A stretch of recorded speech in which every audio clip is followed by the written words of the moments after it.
এই চ্যানেলে সম্প্রচারিত সকল খবরই সচেতনতামূলক এবং শিক্ষণীয়, কোনো কিছুই প্রভাবিত নয়। জ্যোতিপ্রিয়র জামিনের প্রসঙ্গে তৃণমূলের নৈতিক জয় বললেন মমতা বালা ঠাকুর। উত্তর চব্বিশ পরগনার বসিরহাট মহকুমার হাড়োয়া বইমেলার অনুষ্ঠানে এসে রাজ্যসভার সাংসদ বলেন, রেশন দুর্নীতি মামলায় দীর্ঘ 14 মাস জেল খাটার পর 50 লক্ষ টাকা ব্যক্তিগত বন্ডের খাতিরে জামিন পেলেন প্রাক্তন খাদ্যমন্ত্রী জ্যোতিপ্রিয় মল্লিক। রাজ্যসভার সাংসদ মমতা বালা ঠাকুর বলেন, ইডি সিবিআই আটকে রেখেছিল, আজ জামিন।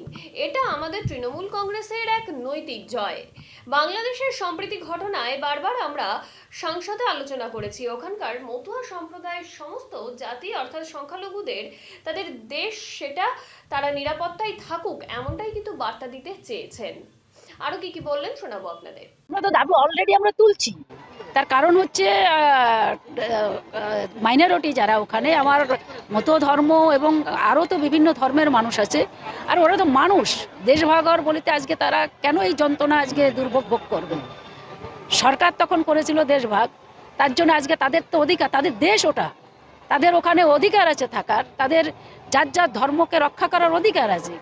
আমরা বলবো যে এটা সত্যি একটা নিন্দনীয়, এবং সেন্ট্রাল গভর্নমেন্টে আমরা বারবার করে সেটাকে আমরা বলছি ওখানে যে আপনি দেশের হয়ে ভারতবর্ষ থেকে আপনি কিছু বলুন যে যাতে তারা নিরাপত্তায় থাকতে পারে।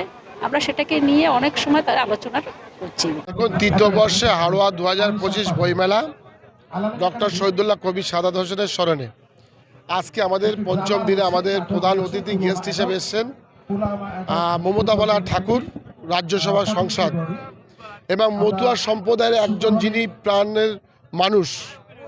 আমরা হাড়োয়া বইমেলা কমিটি তাকে পেয়ে আমরা অত্যন্ত গর্বিত। একাধারে আমাদের সকলের প্রিয় নেতা কৌশিক দত্ত আছেন, আমার ছোট ভাই সভাপতি ইয়াকুব সাহেব আছেন, প্রণবদা আমার সিনিয়র অত্যন্ত ভদ্র মানুষ, এবং আমাদের দেবরাজ চক্রবর্তী আমার নেতা এসেছিলেন, আমার এমএলএ দক্ষিণ বিধানসভার সপ্তর্ষি ব্যানার্জি, আমাদের যিনি আসছেন বাদুড়িয়ার দিলু সাহেব আসছেন, আব্দুর রহিম দিলু।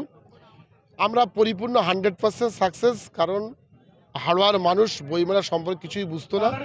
নূতন রূপে আমরা হাড়োয়ার মানুষকে বইমেলার পথ দেখিয়েছি। আমরা গর্বিত। আমাদের সেই মতুয়া সম্প্রদায়ের যিনি প্রধান মমতা বালা ঠাকুর তিনি এসেছেন, আমরা খুব গর্বিত।